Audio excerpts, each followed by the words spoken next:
করতেছি, করার পরে আমরা বিদ্যুৎ বাইরে আসছি, ঘরের মধ্যে আসছি, আসার পরে কোনো একটু পানি খাই, আইসাইরে ঘরে বসছি, বসার পরে দিন একটা সাউন্ড হলো, সাউন্ড হওয়ার পরে আমরা বাইরে দিই শর্ট সার্কিটিং আগুন ধরে গেছে। পুরো আমরা বাইরে পাইলে পুরো আমরা জুড়ে দিয়ে আমরা মারছি, দৌড় মারি পরে বাইরে দিচ্ছি। এখানে বিকল শব্দ শোনা যাওয়ার পর এখানে আসে দেখা যায় শর্ট সার্কিটে আগুন লেগে গেছে। সাথে সাথে আমাদের ডিজি মহোদয় স্যারকে জানানো হয় এবং কি ফায়ার সার্ভিসে মেলান দেওয়া জানানো হয়। ফায়ার সার্ভিস এসে আগুন নিয়ন্ত্রণ করে, এমনকি কিছু তার কেবল এগুলো সবগুলো পুড়ে গেছে। 4:44 আমরা সংবাদ পাই যে পল্লী উন্নয়ন একাডেমির প্রশাসনিক ভবনের নিচতলায় আগুন লেগেছে।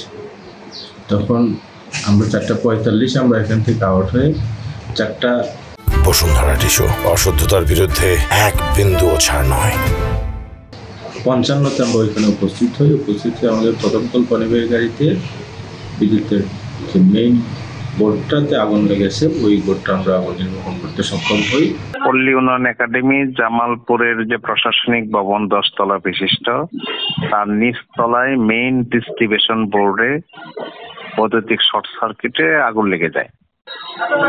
পরবর্তীতে এমডি বোর্ড সম্পূর্ণভাবে পুড়ে যায় এবং 3য় তলা পর্যন্ত মেইন লাইনের তার ক্ষতিগ্রস্ত হয়।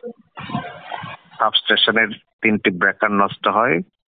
জেলা প্রশাসন, ইউনো, ওসি, পল্লী বিদ্যুৎ, ফায়ার সার্ভিসকে তাৎক্ষণিকভাবে জানানো হলে মেলান্দের ফায়ার সার্ভিসের টিম সকাল 4:56 এসে 7-8 মিনিটের মধ্যে আগুন নিয়ন্ত্রণে নিয়ে আসে।